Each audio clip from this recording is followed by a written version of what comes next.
You, John Fitzgerald Kennedy, do solemnly swear I, John Fitzgerald Kennedy, do solemnly swear that you will faithfully execute the office of President of the United States that I will faithfully execute the office of President of the United States and will, to the best of your ability, and will, to the best of my ability, preserve, protect, and defend the Constitution of the United States. preserve, protect, and defend the Constitution of the United States. So help you God.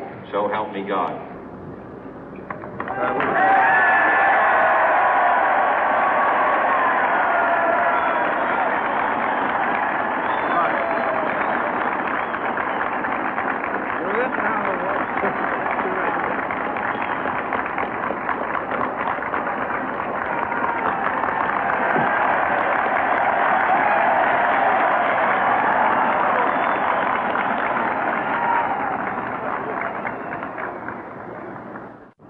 Vice President Johnson, Mr. Speaker, Mr. Chief Justice, President Eisenhower, Vice President Nixon, President Truman, Reverend clergy, fellow citizens.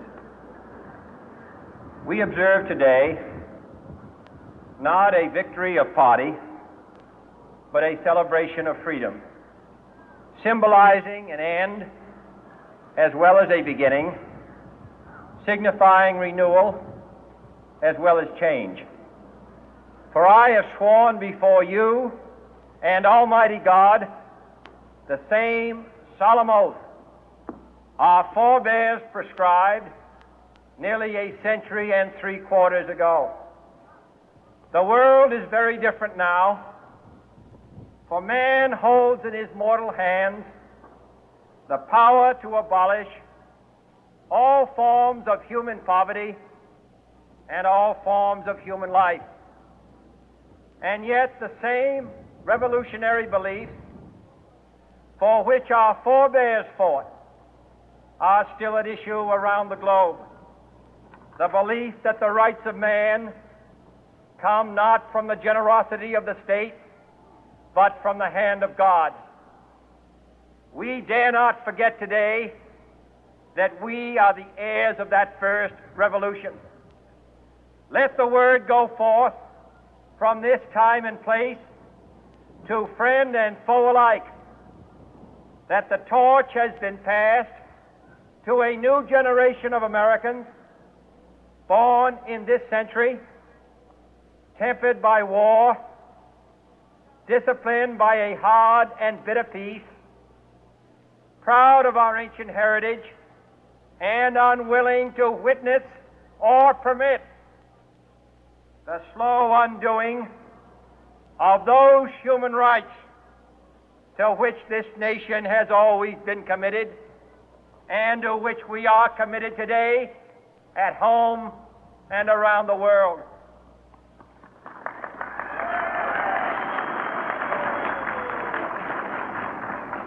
Let every nation know, whether it wishes us well or ill, that we shall pay any price, bear any burden, meet any hardship, support any friend, oppose any foe to assure the survival and the success of liberty.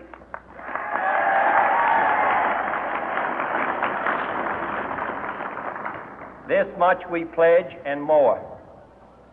To those old allies whose cultural and spiritual origins we share, we pledge the loyalty of faithful friends. United, there is little we cannot do in a host of cooperative ventures. Divided, there is little we can do, for we dare not meet a powerful challenge at odds and split asunder.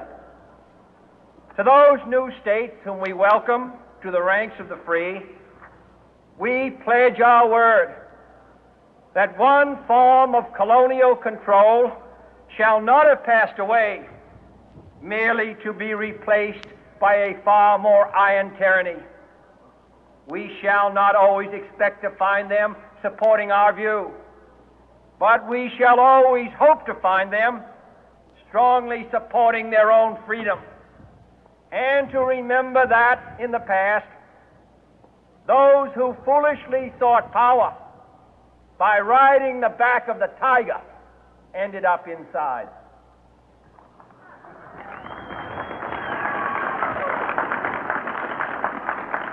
To those people in the huts and villages of half the globe struggling to break the bonds of mass misery, we pledge our best efforts to help them help themselves for whatever period is required, not because the communists may be doing it, not because we seek their votes, but because it is right.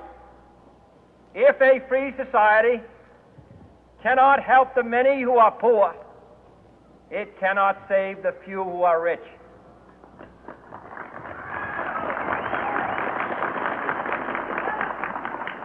To our sister republics south of our border, we offer a special pledge to convert our good words into good deeds, in a new alliance for progress, to assist free men and free governments in casting off the chains of poverty.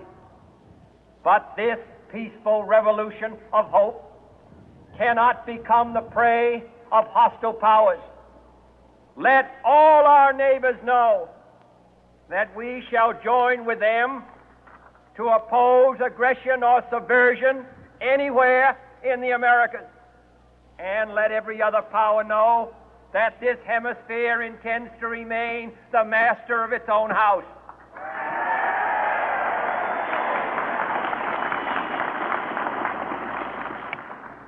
To that World Assembly of Sovereign States, the United Nations, our last best hope, in an age where the instruments of war have far outpaced the instruments of peace, we renew our pledge of support to prevent it from becoming merely a forum for invective, to strengthen its shield of the new and the weak, and to enlarge the area in which its writ may run.